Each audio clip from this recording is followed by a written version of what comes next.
जो रुपये डेप्रिशिएट हो चुका है उसके अगेंस्ट 10 अरब रुपए का 17 अरब रुपया बन जाना भी तो कोई बात ना हुई। साकिब निसार साहब से वो ऑब्वियसली बारहा उसके बारे में पूछा गया, उनको डैम वाला बाबा भी कहते थे, आपको जैसे कि पता है। कमाल बात है, अजीब मजाक बनाया हुआ है इस मुल्क को। तो वो जो इन्वेस्टमेंट थी 10 अरब रुपए की, वो कहाँ लगी? ऐसी अवाम को जो है ना, वो जिसको कहते हैं ना ट्रक की बत्ती के पीछे लगाना, वो लगाया हुआ था। और वैसे साकिब निसार साहब के बारे में तो हम सब जो बहुत सारी बातें करते हैं, उनमें एक जो चीज़ हमें नज़र आती है वो ये है कि उनको टेलीविज़न पर आने का, खबरों में आने का बहुत शौक था। डिस्क्लोजर अनटोल्ड स्टोरीज में खुशामदीद। मेरा नाम है वकास हबीब राना, आप देख रहे हैं नया दौर। आज तौसीफ साहब अवेलेबल नहीं हैं, तो हमारे साथ मौजूद हैं Hasan Iftikhar. Hasan, welcome to the show.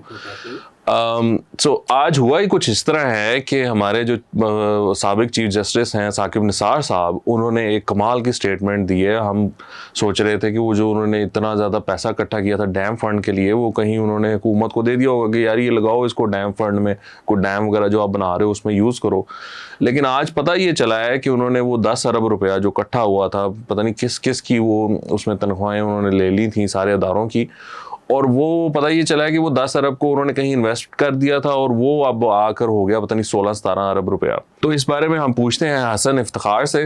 तो हसन, ये क्या मामला है, ये क्या माजरा है, मुझे तो समझ नहीं आ रही। Please make sense of it. Waqas भाई, बात यह है कि जो साकिब निसार साहब हैं, उनकी जो पूरी रेन रही है, वो जिस दौरान चीफ जस्टिस थे, उनमें बहुत सारी ऐसी चीज़ें हैं जिस which do not make any sense. तो बड़ा मुश्किल है मेरे लिए, आपके लिए या नाज़रीन के लिए ये बताना कि हो क्या रहा था। असल में बात ये है कि 10 अरब उन्होंने इकट्ठा किया था।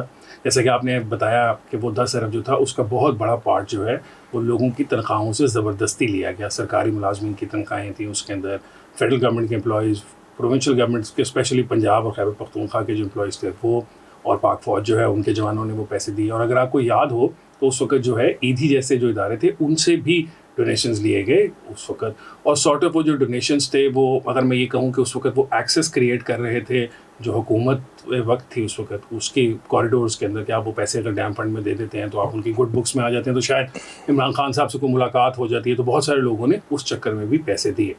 10 अरब रुपये इकट्ठा किया गया था। साकिब निसार साहब से वो ऑब्वियसली बारहा उसके बारे में पूछा गया, उनको डैम वाला बाबा भी कहते थे, आपको जैसे कि पता है। तो वो जो इन्वेस्टमेंट थी 10 अरब रुपए की, वो कहाँ लगी, ये सवाल था, बार बार उनसे पूछा जा रहा था। तो आज उन्होंने उसके ऊपर क्लैरिफिकेशन एक इशू की है या उसके बारे में बताया है। उन्होंने ये बताया कि 10 अरब जो इकट्ठा हुआ था उसको उन्होंने 5 जजेस की सरबराही में एक बेंच था जिसके हवाले कर दिया था उस रकम को, और बकौल उनके और उनके वर्ड्स में कि उस पैसे की पहरादारी के लिए उन्होंने वो 5 रुकनी बेंच के लोगों को बिठाया था।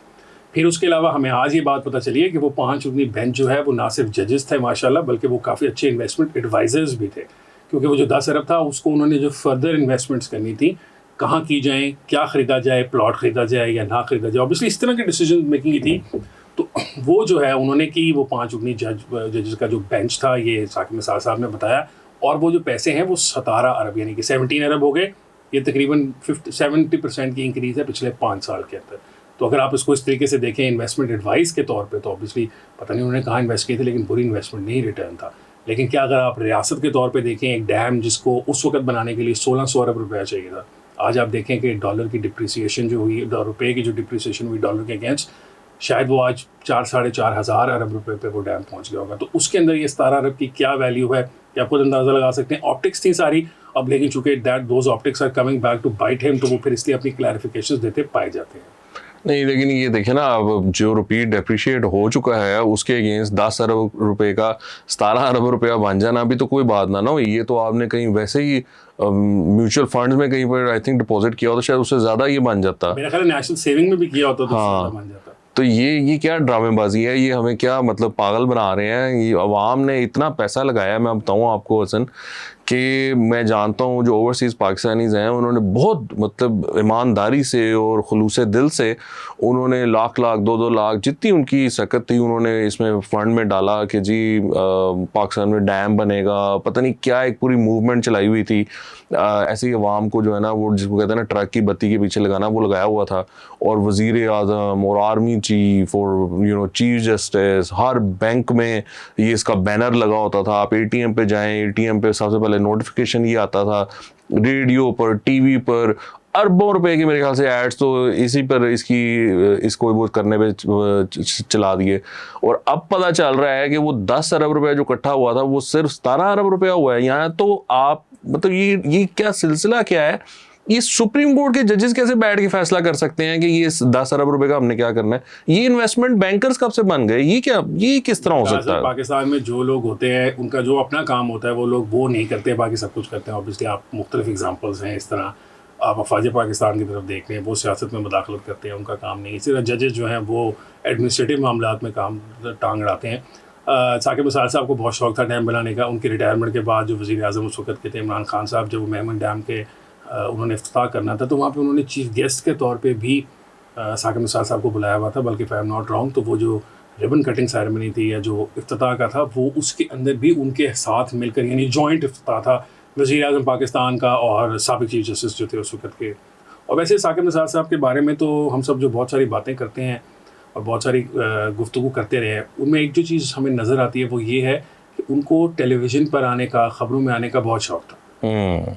और उसके लिए to remain in the limelight, जैसे एक्टर्स या एक्ट्रेसेस के बारे में आपको पता है कि वो बाज़ औक़ात ऐसी अजीब व गरीब बातें करते हैं जिसकी which do not make any sense, लेकिन वो उनको वो लाइमलाइट देती है, वो ख़बरें देती है जिससे वो ज़िंदा रह सकते हैं। तो साकिब निसार साहब को भी यही शौक़ था। अगर आपको याद हो तो इलेक्शन से कुछ चंद रोज़ पहले ही वो शेख रशीद साहब के साथ उनके हल्के में अस्पतालों के इफ्तिताह भी करते फिर रहे थे। कोई कॉलेज था उसका इफ्तिताह करने पहुँच गए थे। तो आप वो देख लेना, तो उनको ख़बरों में रहने का शौक़ था। तो इसी तरह की ख़बरों में रहने के लिए उन्हें एक चीज़ बनाई। इन्वेस्टमेंट एडवाइज़र वो ना थे जिस किस्म की उनकी खैर जिस तरह की उनकी प्राइवेट ज़ाती जो उनकी फीफडम्स वो इंक्रीज़ होती हैं जब वो जज बन जाते हैं, तो शायद वो इन्वेस्टमेंट जानते हैं, लॉ को कैसे जानते हैं ये तो फिर वक्त ही बताता है। हम तो कुछ कह नहीं सकते इस बारे में ज़्यादा। नहीं, ये देखें ना, ये कमाल बात है, अजीब मजाक बनाया हुआ है इस मुल्क को कि यहाँ पर जो जिसका काम है वो तो वो होता नहीं उनसे। यहाँ पर जो केसेस हैं वो इतने ज़्यादा पेंडिंग हैं, अवाम को इंसाफ मिलता नहीं है, लोअर कोर्ट्स का निज़ाम इतना बुरा हाल है। और ये जो जजेस हैं, इस तरह के चीफ जस्टिस जो बन जाते हैं, वो आते हैं और वो इस तरह की हरकतें करते हैं, इस तरह की कैंपेन्स चलाते हैं, और फिर वो एक्सपेक्ट करते हैं कि अवाम चुप करके बैठी रहे और देखती रहे और इनकी इज़्ज़त भी करे। ये अजीब मतलब मंतक है, मेरी तो समझ से बाहर है कि आप होते कौन है कि आप पहले तो ये कैंपेन चलाएं। अच्छा, आपने कैंपेन चलाई, फिर पैसे जमा किए, अब आप उनके ऊपर बैठ भी गए। ये 5 जजेस जो उस पर बैठे, क्या उनको कोई मतलब, अब मैं क्या लफ्ज़ इस्तेमाल करूं कि उनकी जो दानिश थी वो कहाँ गई थी? उन्होंने बैठ कर ये जब फैसला किया या वो बैठे तो उनको ख्याल नहीं आया कि ये हम क्या कर रहे हैं, ये कोई करने वाला काम है, ये हमारा काम है। तो ये मतलब अजीब मजाक है। इस चीज़ को हमें आवाम को मेरे ख्याल से बताना। वैसे विकास भाई, कभी इसकी अगर कभी इंक्वायरी डिटेल हुई कि इन्वेस्टमेंट्स कैसे की गई, किन बैंक्स के अंदर पैसे रखवाए गए, किन के रिश्तेदारों के थ्रू ये जो थे, आपको पता है ना बैंक्स के अंदर ये बहुत ज़्यादा होता है कि टारगेट्स दिए जाते हैं कि आप इतने करोड़ रुपए लेके आएंगे तो आपकी नौकरी रहेगी, इतने करोड़ रुपए लाएंगे तो आपको बोनस मिलेगा, इस किस्म की चीज़, प्रमोशंस हो जाती हैं जी। तो ये देखना पड़ेगा। उस हिसाब से तो काफ़ी बड़ी रकम थी, 10 अरब रुपया अगर किन किन लोगों को नवाजने के लिए इस्तेमाल किया गया है, किन के कहने पर इन्वेस्टमेंट्स की गई। वैसे इसका एक साइड नोट ये भी है कि 17 अरब तो इकट्ठा हो गया हुआ है। सुप्रीम कोर्ट जो 21 अरब मांग रही है वफाकी हुकूमत से पंजाब में इलेक्शन करवाने के लिए, तो मेरा ख्याल है ये 17 बिलियन मौजूद है, इसी को ले लें। और चूँकि बता रहे हैं चीफ जस्टिस साहब साबिक के 3-5 जजेस जो हैं वो इसको सारे को हैंडल करते रहे, तो मसला तो कोई नहीं। इसका मतलब है कि अगर वो इन्वेस्टमेंट एडवाइजरी दे सकते थे कि इसको इधर पैसे लगा दें, इधर ना लगाएं, तो वो इस तरह का ऑर्डर भी जारी कर सकते हैं कि भाई ये पैसे लाएँ, डैम तो बनता नहीं 17 अरब में, पंजाब में हुकूमत अपनी मर्जी की बनवाई जा सकती है, तो उसके लिए इस्तेमाल कर लेते हैं। ये तो ऐसे ही है कि वो लकी रानी सर्कस चल रहा है तो उसकी फंडिंग ज़रा कम हो गई है, तो वो एकदम ख्याल आया, ओह हमने तो वो 17 अरब रुपये रखा हुआ है, तो ये सर्कस को चलाने के लिए ये भी काम शुरू कर दें। विकास भाई, अगर कोर्ट की कंटेम्प्ट ना हो जाए तो वैसे बात तो यही है कि लगा तो लकी रानी सर्कस ही है। नहीं, कंटेम्प्ट किस बात की? देखें, कंटेम्प्ट वो तो ये हरकत ही कंटेम्प्ट है। ये तो अपने आप में कोर्ट की कंटेम्प्ट है कि आपने जो है एक तो डैम फंड वाला मजाक शुरू किया, उसके बाद आपने उस 10 अरब रुपए को जो कि अवाम के पैसा था, पाकिस्तानी अवाम का पैसा था, उस पर बैठकर उसको कहीं इन्वेस्टमेंट करने का भी मामला किया आपने। आपकी एक्सपर्टीज क्या है इस मामले में? आपने ये किस तरह ये फैसला किया, आपने ये हरकत कैसे की? तो ये आप छोड़ें कंटेम्प्ट को, बात ये है कि ये तो अपने आप में कंटेम्प्ट है। अब वो 17 अरब रुपया, ये किस तरह का मजाक होगा कि लेट्स से कि आज हो भी सकता है, लेकिन किस तरह का मजाक होगा कि अगर मौजूदा चीज जैसे साहब बैठ के कहें लो जी 17 अरब रुपया आ गया तो 4 अरब रुपया रह गया है, वो उसका भी इधर उधर से बंदोबस्त करके तो वो करें शुरू। खान साहब से एक टेलीथॉन करा सकते हैं, तो बाकी 4 अरब मेरा ख्याल है वो टेलीथॉन एक दिन में पूरा कर देगा, तो 21 अरब पूरे हो जाएंगे। हाँ ये देखे ना, इमरान खान साहब से तो टेलीथॉन करवाई जा सकती है, वो तो हो जाता है इतना कि मेरे ख्याल से 4-5 अरब रुपया। जी वो 10-15 वो 21 अरब भी हो सकता है, होने को क्या है, मतलब प्लेज ही करना है ना। हाँ। हर बार इसी तरह ही होता है कि जब वो कई बिलियंस की प्लेज होती है तो उसमें तकरीबन 20-30% के करीब इकट्ठे होते हैं, बाकी रह जाते हैं, उसके अंदर भी रह सकता है। लेकिन आपकी बात ठीक है, जजेस जो हैं वो उनका बिल्कुल ये काम नहीं था, और इंस्टेड ऑफ कि एक्चुअली वो शर्मिंदा हों साकिब मुसार साहब अपनी हरकतों पे, बात ये है कि वो अभी भी उन पे खड़े और वो कह रहे हैं कि these were the best decisions that he made.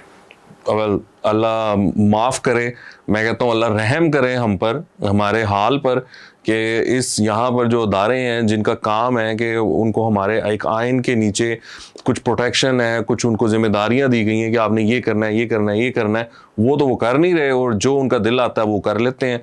तो अल्लाह ताला हम पे रहम करे। इसके साथ ही आज के प्रोग्राम के लिए मैं इतना ही, आपको देखने का बहुत शुक्रिया। खुदा हाफ़िज़।